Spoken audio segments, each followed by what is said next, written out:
Today is finally the day. Welcome in to Seahawks Today. I am your host, Will Ortner, and we are going to be diving into tonight's matchup against the Washington Commanders. It's Seattle, Washington versus Washington, D.C. Your Seahawks are favored right now in this one to come out on top in that Sunday night football action. I'm going to dive into the key injuries for players that are missing. We're going to look at some matchups to watch, and of course, I'm going to give you my top 5 performers for your Seattle Seahawks.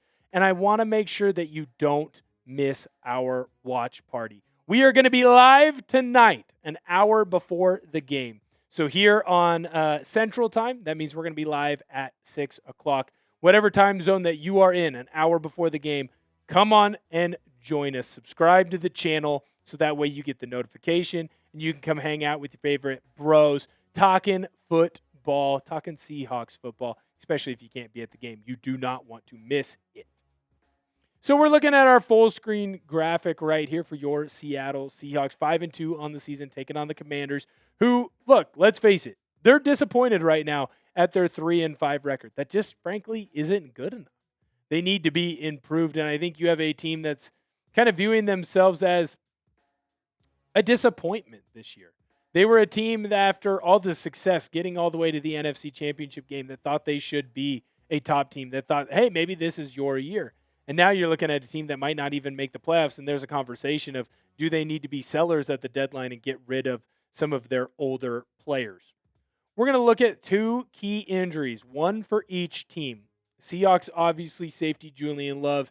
The news kind of broke earlier on this week that he had a injury to his hamstring. And we're also going to look at Terry McLaurin, the wide receiver for the Commanders. He's dealing with a quad injury that's going to keep him out for this one.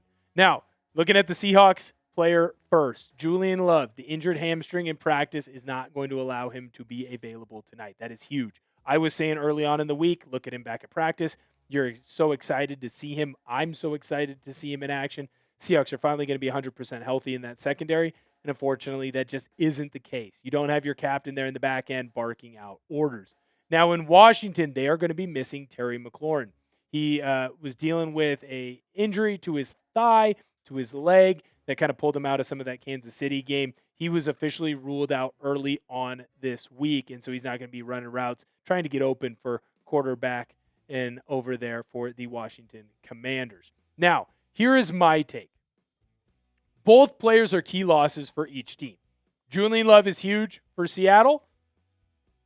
Terry McLaurin is huge for the Commanders. But I do think that the Commanders are going to miss McLaurin a lot more than the Seahawks are going to miss Love. Why do I think that? I think because McLaurin is one of the best wide receivers in the NFL, and while Julian Love is one of the best safeties in the NFL, he has 2 capable backups. Now, you look at the depth chart there for Seattle. Obviously, Love is in that starting position, but you can see Ty Okuda and Nick Eamon-Wari in that free safety and strong safety backup spots.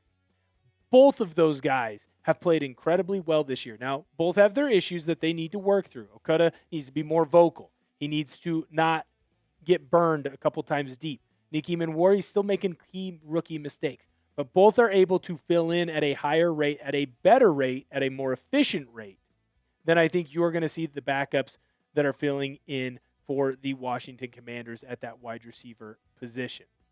Who do you think is going to be missed more? I'll let you know. I'd be in the comments right now typing TM for Terry McLaurin. But if you think maybe Julian Love is the bigger missing piece, it's going to be more important for the Seahawks to get him back ASAP. You can go down below in the comment section and type JL. Because, look, Love is a piece that is going to be clearly missed. I just think that Terry McLaurin, there isn't as much depth in his position room as there might be over in that safety room for Seattle. Next, we're going to dive into the matchups to watch. Now, obviously, there are going to be some key matchups, and I like to look traditionally in the trenches. So you're going to expect me to say, well, we need to look at the Seahawks running game versus this Commanders run defense. No. We're going to look at the offense, and we're going to look at the NFC October Offensive Player of the Month, Jaxon Smith-Njigba. He is the best wide receiver in the NFL. He had a bye week last week, and he still leads the National Football League in receiving yards, and he's going up against the Commanders' defense that, well, let's just be honest. They're not very good, and they're old. Look at what JSN has been able to do so far this season.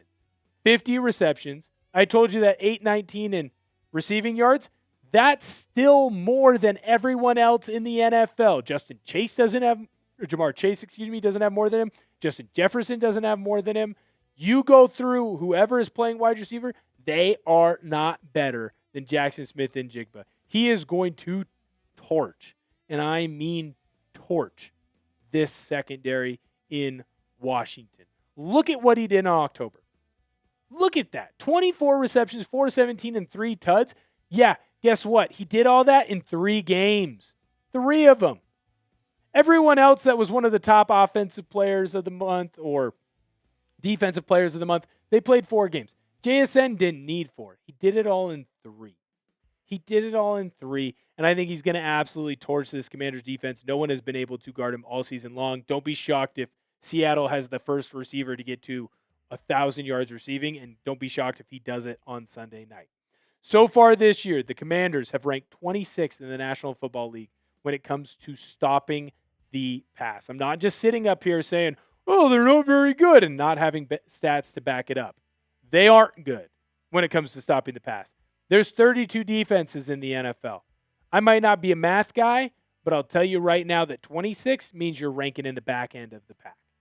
It's not good enough. It's not good enough in Washington. That's why I expect to see a lot of this. Now, I don't know that JSN is going to be dunking anymore. Doesn't need to get fined by the National Football League. But I expect to see a lot of touchdown sellies from him. I expect him to get into the end zone multiple times in this game, and I do expect him to get 1,000 yards receiving. Is it a tall task?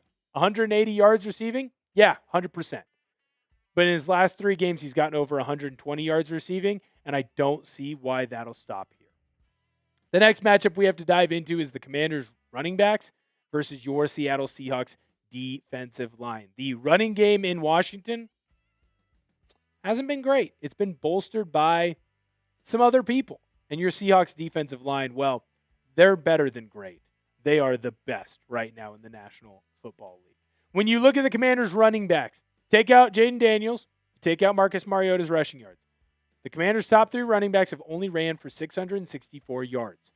That's through 8 games. That means their running backs are averaging less than 100 yards a game. That rushing attack in Washington is being bolstered by Daniels, who's your number 2 runner on this team in Washington. By the way, he's missed multiple games this year. And Mariota, he's 4th. Old-ass Marcus Mariota is the 4th leading rusher in Washington, has over 100 yards. They're going up against the Seahawks defense that has and is allowing 75 rushing yards per game. That ain't a whole lot. They're not allowing teams to get into the end zone, and they're really keeping those yards per carry down. Now, why are they so good at this? Well, because you have a bunch of players on that defensive line that are winning one-on-one matchups. But you're also running a scheme that allows linebackers to play downhill and quickly get into the backfield. And it's because that defensive line is forcing double teams. They are forcing teams to be locked in on Byron Murphy, Leonard Williams. They are forcing teams to be locked in on DeMarcus Lawrence. They don't give up rushing stats, man. They don't give up rushing stats in Seattle. Right now, the Seahawks, those numbers that I showed on that last graphic, top 2 in the NFL in all of them, and 2 of them they weren't 2. That's how good they are. You have a special defense in Seattle. It's not Legion of Boom necessarily, but that death zone is scary. Told you. 75 per game, that's first. Total rushing touchdowns on the season, that's tied for first. Yards per carry, second. That's how freaking good this defense is. And I think you're going to shut down this Commanders' rushing attack, and you're going to force Washington to be pass happy and only be able to throw the football. We're going to dive into my 5 Seahawks to watch, but before we do so, I need to tell you about the sponsor of today's episode, and that, of course, is PrizePicks. The hard-hitting football action is even better with PrizePicks. The weather might be changing, but the feeling of being right never gets old. So keep the season rolling on PrizePicks by getting $50 instantly in your lineups when you play your first $5. PrizePicks is simple to play. Just pick more or less on any 2 to 6 player stat projections. If your picks are right, you could cash in. PrizePicks invented the flex play, which means you can still cash out if your lineup isn't perfect. You can double your money even if one of your picks doesn't hit. PrizePicks is the best way to win cash this football season. Which players are going to go off? Which ones are overhyped? Make your picks in less than 60 seconds and turn your takes into cash all season long on PrizePicks. I have a 2-pick power play for today. Sam Darnold, more on his passing yards against this Washington defense. George Pickens, more on his receiving yards against the Cardinals defense. Download the app today and use code CLNS to get $50 in lineups after you play your first $5 lineup. That's code CLNS to get $50 in lineups after you play your first $5 lineup. PrizePicks. It's good to be right. Tell you right now, it's good to be Sam Darnold. I got to be licking my chops if I'm Sam Darnold, and I'm getting ready to go up against this Commanders defense. They are not good at stopping the pass, and Sam Darnold has shown everyone that last year was not an anomaly in Minnesota. Anomaly is a hard word for some people to say, and I crushed it the second time. Look at the stats that you have going for Darnold. He is almost at 70% completion.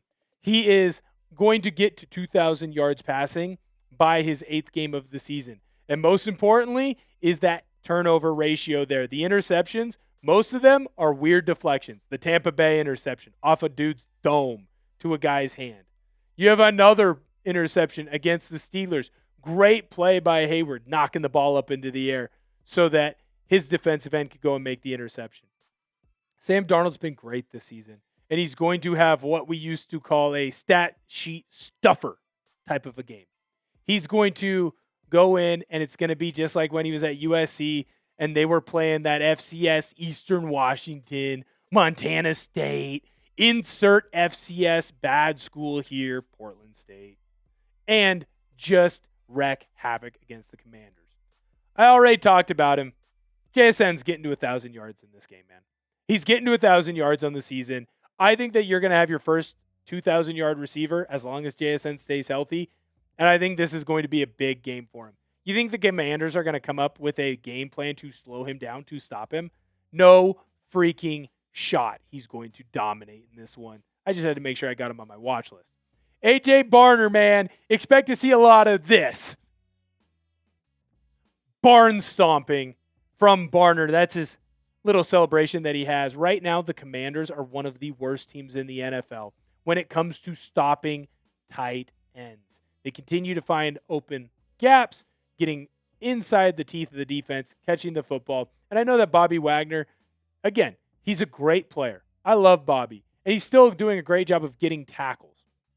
What he is losing a step on, because he is a little bit older, is covering those tight ends. I think that you see a clear advantage there with A.J. Barner, especially for a player that when he's in the red zone, he catches the ball and he scores touchdowns. In his draft class, same draft class as Brock Bowers, A.J. Barner has the most receiving TDs of any tight end in that draft class. I think he's going to continue to excel. I think he has a couple big catches in this one as well. Byron Murphy's going to be my next player to watch. Now, is he at the bottom for any other reason other than, well, I just went 3 offensive players and then 2 defensive players? No, because there's a decent chance that on some people's list, he could be the number 1 guy. If he has another big game, the Commanders are going to have to pass the ball all day long. If he stops that running attack that they have in Washington, all they can do is throw the football. And that leaves life a lot easier for the next guy on the list, Leonard Williams, because now he can pin his ears back and go. DeMarcus Lawrence can pin his ears back and go. Uchenna Nwosu can pin his ears back and go. But especially Leonard Williams. He can go in and get after this passing attack and the quarterback over in Washington. Byron Murphy and Williams, they're going to dominate this rushing attack. The Commanders aren't ready for it. You have the best defensive line in the National Football League right now. All 3 of those guys in the interior are winning, and all 2 guys on the edge are winning as well. No one's blocking Nwosu. No one's blocking DeMarcus Lawrence. Why? Because they're going to have to throw the double teams at Murphy and Williams Because if they don't, those two guys are going to eat more than anybody else in this game. That was my preview. Make sure that you subscribe to the channel. We are going to be live tonight, an hour before kickoff. You do not want to miss out. Subscribe to the channel. Come hang out with us at the watch party. I'll see you guys later on tonight.